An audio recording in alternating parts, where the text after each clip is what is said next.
আমরা নিজেদেরকে শহীদের প্রজন্ম মনে করি। আমরা নিজেদেরকে সেই সময় প্রত্যেকদিন রাতে ঘুমোতে যাওয়ার আগে মনে করতাম আজকে দিনটা আমাদের জন্য শেষ রাত। যেদিন বাসা থেকে বের হতাম সেদিন আমরা এই চিন্তা এই নিয়ত করে বের হতাম আজকে দিনটাই হয়তো বাসায় বের হওয়ার আমার জন্য শেষ দিন। তাহলে আপনারা আমাদেরকে কিসের ভয় দেখান? আমরা তো অলরেডি নিজেদেরকে শহীদ মনে করি। শহীদের রক্ত এখন আমাদের গায়ে লেগে আছে। সম্মানিত সদস্যবৃন্দ, সুধী মণ্ডলী, আমন্ত্রিত অতিথিবৃন্দ, এ পর্যায়ে আমাদের সামনে বক্তব্য রাখার জন্য অনুরোধ করছি বাংলাদেশের তরুণ মেধাবীদের সংগঠন বাংলাদেশ ইসলামী ছাত্র শিবিরের সংগ্রামী কেন্দ্রীয় সভাপতি, ফেসিবাদ বিরোধী আন্দোলনের অন্যতম কারিগর, ছাত্র নেতা জাহিদুল ইসলাম, ছাত্র শিবিরের কেন্দ্রীয় সভাপতি জাহিদুল ইসলাম বক্তব্য রাখছেন।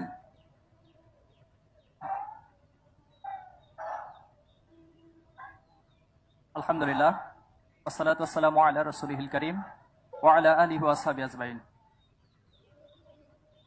জুলাই বিপ্লবের শহীদদের স্মারক মোড়ক উন্মোচন অনুষ্ঠানের সম্মানিত সভাপতি, সম্মানিত প্রধান অতিথি মোহতারাম আমিরে জামাত, সম্মানিত রাজনৈতিক নেতৃবৃন্দ, শহীদ পরিবারের সম্মানিত সদস্যবৃন্দ, সাংবাদিক বন্ধুগণ, প্রিয় উপস্থিতি, আসসালামু আলাইকুম রহমতুল্লাহি ওয়া বারাকাতুহু। আমি শুরুতেই ধন্যবাদ এবং কৃতজ্ঞতা জানাচ্ছি বাংলাদেশ জামাত ইসলামের প্রতি, ইসলামী ছাত্র শিবিরের পক্ষ থেকে, ছাত্র জনতার পক্ষ থেকে, শহীদ পরিবারের পক্ষ থেকে, সত্যিকার অর্থে বাংলাদেশকে যারা একটি সুন্দর সমৃদ্ধ দেশ হিসেবে দেখতে চায় তাদের সবার পক্ষ থেকে জামাত ইসলামীকে আন্তরিকভাবে ধন্যবাদ এবং কৃতজ্ঞতা জানাচ্ছি। ওনাদের পক্ষ থেকে এই সর্বপ্রথম শহীদদের স্মারক উন্মোচিত হতে যাচ্ছে, আলহামদুলিল্লাহ।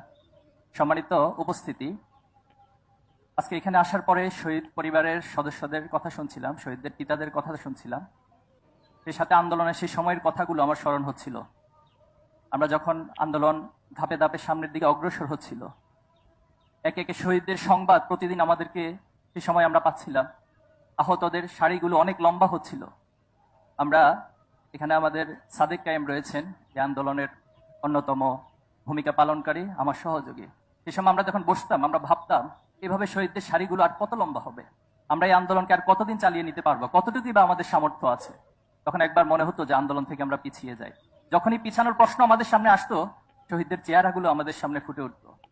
শহীদরা আমাদের দিকে তাকিয়ে তাকিয়ে বলতো যে যদি আন্দোলন থেকে পিছিয়ে যাওয়া হয় তাহলে কোনো শহীদ পরিবারকে খুনি হাসিনা, ফ্যাসিস্ট হাসিনা ভালো থাকতে দিবে না কোনোদিন। সেই সময় আহতদের সেই সারিগুলো আমাদের সামনে এসে বলতো এই আহত পঙ্গুত্ব অবস্থায় সারা জীবন তাদেরকে ভিকটিম হয়ে সমাজে থাকতে হবে। তখন আমরা আল্লাহর উপর ভরসা করতাম। আল্লাহর উপর ভরসা করে আমরা বদর যুদ্ধের আল্লাহ রাসূলুল্লাহ সাল্লাল্লাহু আলাইহি ওয়াসাল্লামের সেই দিনগুলোকে স্মরণ করতাম।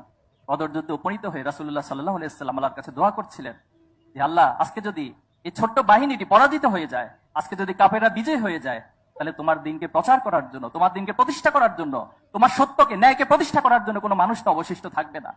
আমরা ঠিক সেই দিনগুলোকে স্মরণ করে আবার সামনের দিকে এগিয়ে যেতাম। এবং আমাদের অনেক ভাইয়েরা ছিল সারাদিন কিছু খায় নাই, রাত 12টা বাজে যখন জিজ্ঞেস করতাম যে ভাই আজকে কিছু খেয়েছেন, তিনি যে খায়নি সেই খাওয়ার কথাটাই তিনি ভুলে যেতেন। রাত 3টা বাজে ওনাকে মেসেজ করতেন, ভাই এখন আমাদের এইটা করণীয়, আমাদেরকে এই কাজটা করা দরকার। বলতাম ভাই আপনি কি ঘুমাবেন না? বলতে ভাই ঘুম তো আসে না, কোনোভাবেই ঘুমের কথা চিন্তা মাথায় আসতে পারে না। আজকে সেই ত্যাগ, সেই কোরবানি, সেই রক্তের উপরে এদিনে আমরা এসে দাঁড়িয়েছি। আজকে শহীদ পরিবারের পক্ষ থেকে আমাদেরকে শুনতে হয় যে আমরা কার কাছে যাব, কার কাছে বিচার চাইব।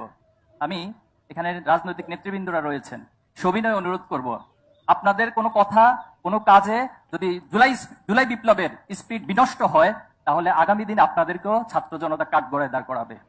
এবং আজকে যারা রক্তের উপরে চেয়ারগুলোতে বসে আছেন, বাংলাদেশকে পরিচালনা করছেন, তাদের উদ্দেশ্যে সবিনয় বলতে চাই, এই চেয়ারগুলো সাধারণ কোনো কার্পেটের উপরে বসে নাই, কোনো ফ্লোরের উপরে বসে নাই, শহীদদের রক্তের স্তূপের উপরে বসে আছেন আপনারা। যারা বিচার করতে পারবেন না, যদি অপারগতা প্রকাশ করেন, তাহলে জাতির কাছে ক্ষমা চেয়ে এখনই সেই চেয়ারগুলো থেকে নেমে যান। কিন্তু এই চেয়ারগুলোতে বসে ফ্যাসিবাদকে পুনর্বাসন করবেন, এটা আমরা কখনো মেনে নিব না।